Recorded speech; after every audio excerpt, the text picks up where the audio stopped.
Today, we end the horror. Today, we solve FNAF.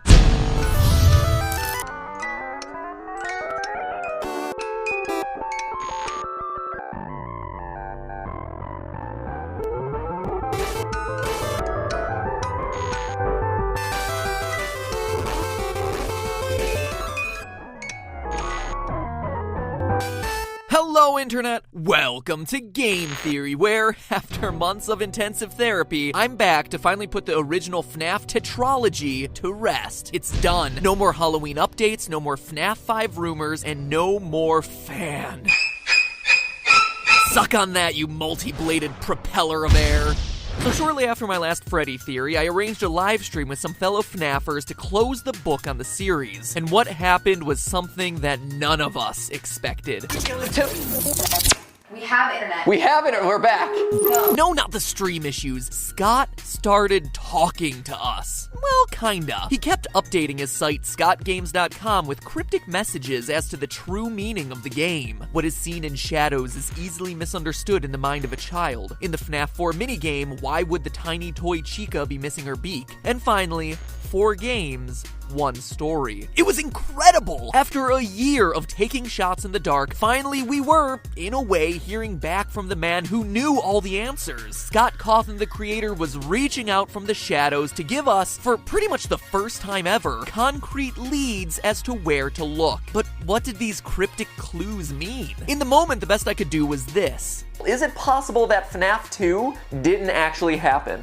But in the days that followed, those 3 clues led theorists on Reddit, Steam, and YouTube to completely throw out everything that they knew about the franchise. What if we were looking at the franchise all wrong? Instead of counting animatronic toes, calculating minimum wage rates, and tracking Purple Guy's work history, maybe we needed to take a step back. What if everything in FNAF was just a dream? That's right, a FNAF dream theory, that everything we play through in these games was created in the mind of the FNAF 4's crying child. It sounds like a cop-out, right? Like a lazy storytelling cliche. Maybe, but stay with me. Even if you think you've heard parts of this theory before, you'll want to stick around. I've unearthed the clues that finally put our year and a half of FNAF speculating to rest. Of the 3 clues Scott gave us that day, the most damning one was the last one. Why would tiny toy Chica be missing her beak? What? In the FNAF 4 minigame, you can talk to a small girl on the playground with toy versions of Bonnie, Freddy, and Chica, but her beak is missing? During the stream, we were all like, Scott, please. But when we looked, sure enough, there it was. A few orange pixels laying on the ground.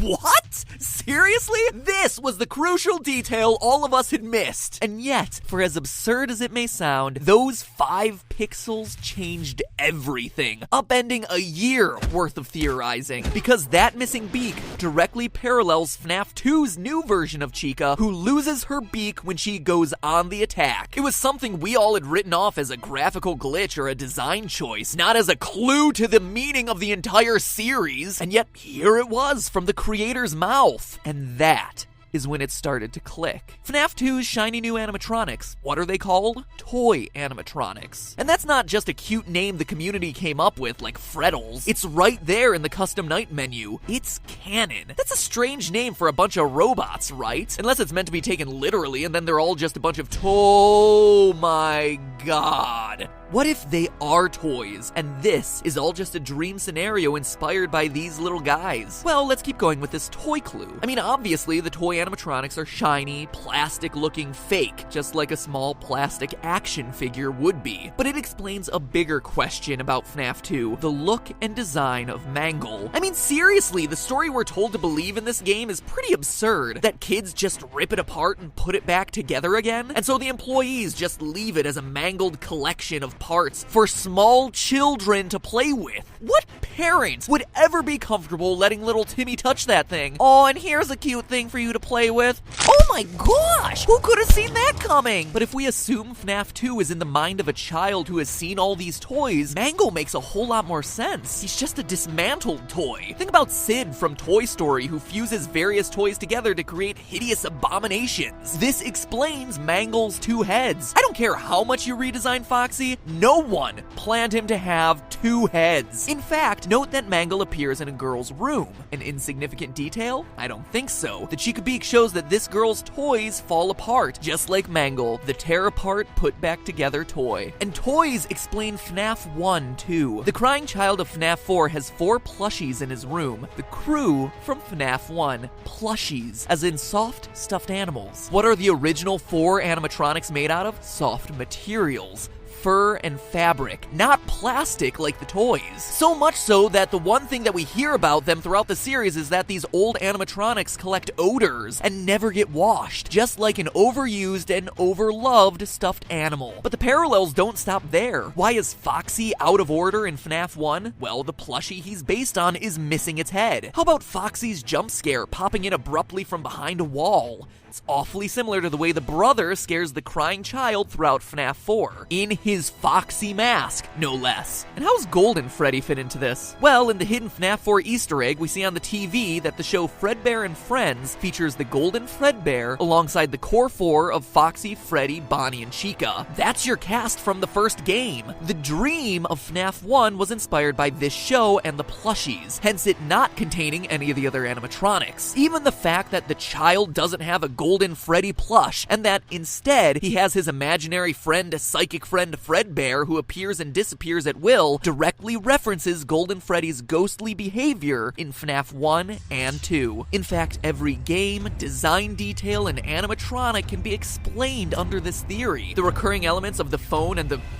fan, right there from some of his favorite toys. The fact that no one in their right mind would work in a place like this? Dream. Firing an employee for something like odor? It's a child's imagination of what employment is like. How about the weird metaphysical hoops that you have to jump through to access FNAF 3's minigames? Well, dreams have weird rules where dialing codes into cinder blocks makes perfect sense. FNAF 3's Springtrap is directly inspired by the girl in her golden body finger puppet that pinches and traps her finger. The idea that the animatronics stuff you into suits comes from this girl spreading the urban legend that if you die, they hide your body and never tell. The naked endoskeletons come from his time trapped in the supply room. Balloon Boy is the dream version of this kid, excited to go to the birthday party. They even have a single balloon each. Even the oddballs of Shadow Freddy and Shadow Bonnie fit under this theory. They're the product of the crying child being freaked out by the shadows that Golden Freddy and Bonnie cast onto the wall. And while we're on the subject of shadows, Dream Theory even rolls up the purple guy. Let's pull in Scott's second clue. What is seen in shadows is easily misunderstood in the mind of a child. Yes, he could be referencing the shadow animatronics, which are literal shadows, but what he's more likely referencing is Purple Guy helping a fellow employee put on the yellow suit. They're in a dark, shadowy room, and what the kid sees, or what he thinks he sees, is someone getting violently stuffed into a suit when it's just a mascot putting on its head. Think about how traumatic it'd be if you were a kid and you were at Disneyland and then saw Mickey Mouse suddenly take off its head. It would blow your mind. But we all know that there's no murder happening. It's just employees going about the daily grind. In fact, that's why Purple Guy is purple. In the Atari-style games, shadows are represented not with black, but with purple, as indicated by the shadows cast by the animatronics on stage. That's why Shadow Freddy, Shadow Bonnie, and even the innocent employee in the dark back room, the shadowy purple guy, are such an unusual color. Still skeptical? So was I. Sure, it answers a lot and smooths out the timeline, but there was still one piece of the puzzle that was missing. One thing that was nagging me. It still felt like a convenient explanation, but not an intentional one. Not something that Scott had planned for the series. All I needed was just that one detail that made everything fit together. But then, while writing this script, it finally dawned on me. The nail in the coffin. The one piece of evidence that no one can deny and that, to my knowledge, no one has talked about in the months of theorizing. The detail that convinced me this theory has to be true. Are you ready to have your mind blown? Listen to the sound that you hear at the end of every night of the first 3 games.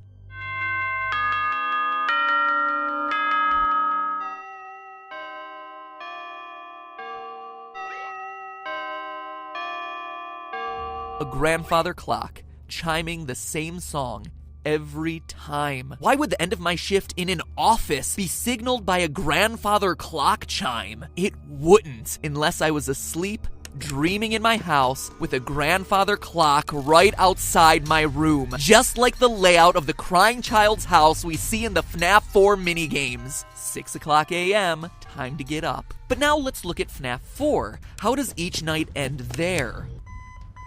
A beeping alarm clock. Why? Because we're no longer in the crying child's house. We're in a hospital, trying to recover from being bitten, hence the pills, IV, and flower Easter eggs. No hospital has a grandfather clock, but they're all equipped with a generic digital alarm clock. This, to me, was the missing link, the piece of evidence that took this theory from convenient explanation for a lot of the game's weirdness to definitive proof that this is what Scott intended. My heart is racing right now. I'm so excited about sharing this with you. It feels like finding the Rosetta Stone, the one detail that unlocks everything else in this huge mystery we've been trying to solve. But at the same time, it's bittersweet, right? Remember what I said at the beginning of the episode? It sounds like a cop-out, right? Like a lazy storytelling cliche.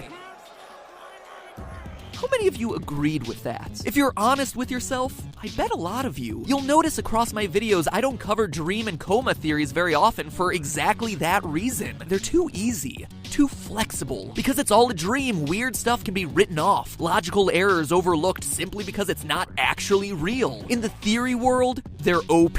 They're hard to argue against and can be molded to fit any random collection of details. And for a game like FNAF, where us theorists have spent thousands of hours combing through all the details, making and remaking timelines, bending over backwards to make every last piece of information fit together across the 4 games, it was just a dream reveal invalidates all of that work. It says that none of it really mattered since none of it really happened, and Scott knows this. Let's look at a quote from Scott in his update on Steam regarding the Halloween DLC for FNAF 4. Quote, "The story remains completely hidden. I guess most people assume that I filled the game with random Easter eggs this time. I didn't. What's in the box?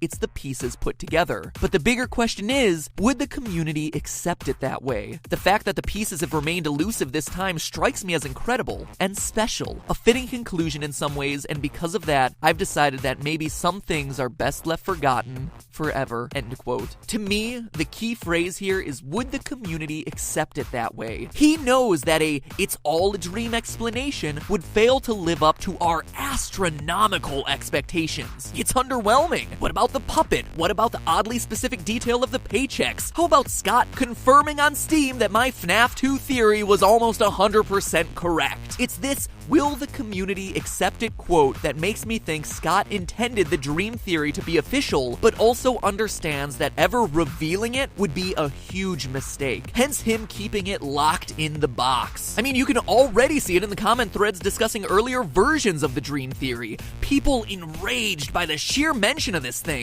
Heck, you'll probably see it in this comment section. But it doesn't have to be that way. Sure, the nights themselves may be a series of dreams, but the lore contained within those dreams doesn't have to be meaningless. In fact, it's not. Think about it. The urban legends the kids are sharing had to start somewhere.